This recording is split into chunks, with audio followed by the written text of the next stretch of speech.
Well, on the Capital Corridor side, we've got this little route, 170 miles, 282 track miles that interconnect three major population areas. San Jose, where we are, the East Bay of San Francisco, and on up to Sacramento with an extension in the foothills.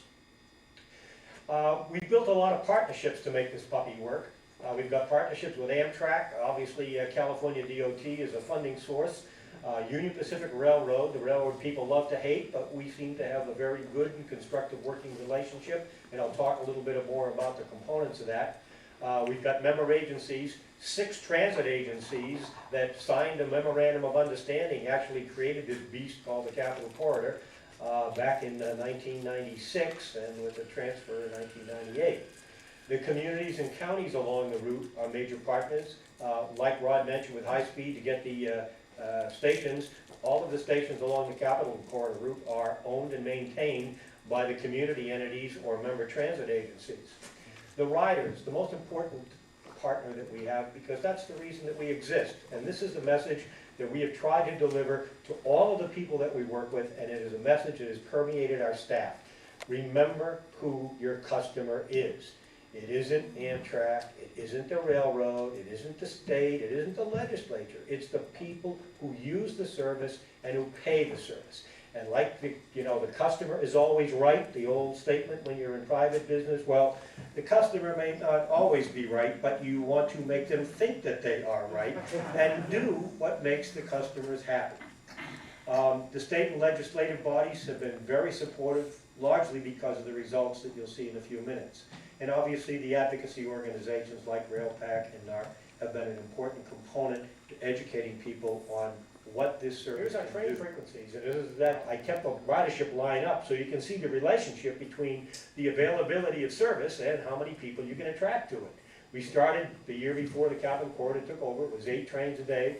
They put on 2 more, and one in October, one in February of '99. Had a 17% push.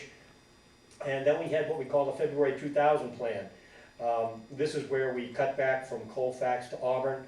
As you know, I'm a rail advocate, but from a financial standpoint, it was very difficult for me to justify the service extension to Colfax, where the average daily ridership is 0.8 riders a day. I don't know how much of the person actually got on or off the train, but the fact is that you couldn't make a financial case for it, and by cutting back to Auburn, we saved enough money to put another round trip between Oakland and Sacramento, and the ridership went up 40%. With just that 7th round trip. So the threshold between the big jump in the ridership for frequency for customer use was going from the 6 round trips to 7. That 7th round trip and that 40% got us enough momentum that then Assembly Member Helen Thompson from Davis got us another $1.5 million in annual subsidy so we could run the 8th and the 9th round trips, and when we put those suckers on, we got another 40% ridership. So we went from like less than $500,000 to 1 million riders in about a 2-year period. And we hit 9/11, kind of went flat for a little bit, and we kept increasing the service. As the new cars came on in 2002, we had enough equipment to be able to start cycling the trains and keeping them in use. One of the big things I noticed when I first came here, with 4 round trips, I said, well, how many sets of equipment does that take? Well, it takes 4 sets of equipment. I said, well, that takes about 6 or 7 hours for a round trip from Sacramento to San Jose. What do you do with it the rest of the time? Well, it kind of sits there. Okay, well, this is a $15 million asset that's sitting around for 3/4 of the day not being used. I said, now let's see, what's it cost for the crews, what's it cost for the fuel, what's it cost for the track access, and you add that up and do the calculation of what you could generate for revenue, you find out you can generate probably twice as much revenue for the cost. Run the trains, keep running them as much as you can.